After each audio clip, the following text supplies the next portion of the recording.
पत्नी इज्जत बिगाड़ती भी है और बनाती भी। एक पति पत्नी में टकरार हो गई। पति कह रहा था, मैं नवाब हूँ इस शहर का, लोग इसलिए मेरी इज्जत करते हैं और तुम्हारी इज्जत मेरी वजह से है। पत्नी कह रही थी, आपकी इज्जत मेरी वजह से है, मैं चाहूँ तो आपकी इज्जत 1 मिनट में बिगाड़ भी सकती हूँ और बना भी सकती हूँ। नवाब को तय आ गया और बोला, ठीक है, दिखाओ मेरी इज्जत खराब करके।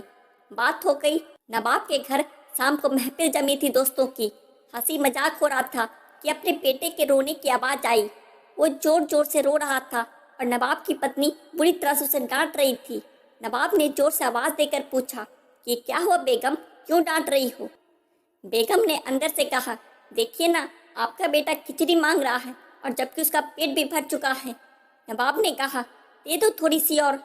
बेगम बोली, घर में और भी तो लोग हैं, सारी इसे कैसे दे दूँ? पूरी महफिल शांत हो गई। लोग कानाफूसी करने लगे कि कैसा नवाब है, जरा सी खिचड़ी के लिए इसके घर में झगड़ा होता है। नवाब की पगड़ी उछल गई। सभी लोग चुपचाप उठकर चले गए। नवाब उठकर अपनी बेगम के पास गया और बोला, मैं मान गया, तुमने आज मेरी इज्जत उतार दी। लोग भी कैसी कैसी बातें कर रहे थे, अब तुम यही इज्जत वापस ला कर दिखाओ। बेगम बोली, इसमें कौन सी बड़ी बात है? आज जो लोग महफिल में थे उन्हें आप फिर से किसी बहाने से निमंत्रण दीजिए। नवाब ने फिर सबको बुलाया। बैठक और मौज मस्ती के बहाने सभी मित्रगण बैठे थे। हंसी मजाक चल रहा था कि फिर वही नवाब के बेटे की रोने की आवाज़ आई। नवाब ने आवाज़ देकर पूछा, बेगम क्या हुआ, क्यों रो रहा है हमारा बेटा? बेगम ने कहा, फिर वही खिचड़ी खाने की जिद कर रहा है। लोग फिर एक दूसरे का मुंह देखने लगे कि यार, एक मामूली खिचड़ी के लिए इस नवाब के घर पर रोज झगड़ा होता है।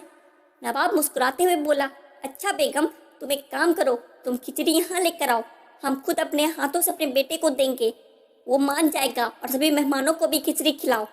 बेगम ने जवाब दिया, जी नवाब साहब। बेगम बैठक खाने में आ गई और नौकर खाने का सामान सर पर लिए आ रहा था। हांडियाँ नीचे रखी और मेहमानों को भी देना शुरू किया। सारे नवाब के दोस्त हैरान। जो परोसा जा रहा था वो चावल की खिचड़ी तो कतई नहीं थी, उसमें खजूर, पिस्ता, काजू, बादाम, किशमिश इत्यादि से मिलाकर बनाया हुआ सुस्वादिष्ट व्यंजन था। अब लोग मन ही मन सोच रहे थे कि ये खिचड़ी है। नवाब के घर में इसे खिचड़ी बोलते हैं तो माँ बाप मिठाई किसे बोलते होंगे? नवाब की इज्जत को चार चांद लग गए। लोग नवाब की रहीसी की बातें करने लगे। नवाब ने बेगम के सामने हाथ जोड़े और कहा, मान क्या मैं कि घर की स्त्री इज्जत बना भी सकती है और बिगाड़ भी सकती है, और जिस व्यक्ति को घर में इज्जत हासिल नहीं हुआ उसे दुनिया में कहीं इज्जत नहीं मिलती। सृष्टि में यह सिद्धांत हर जगह लागू हो जाएगा।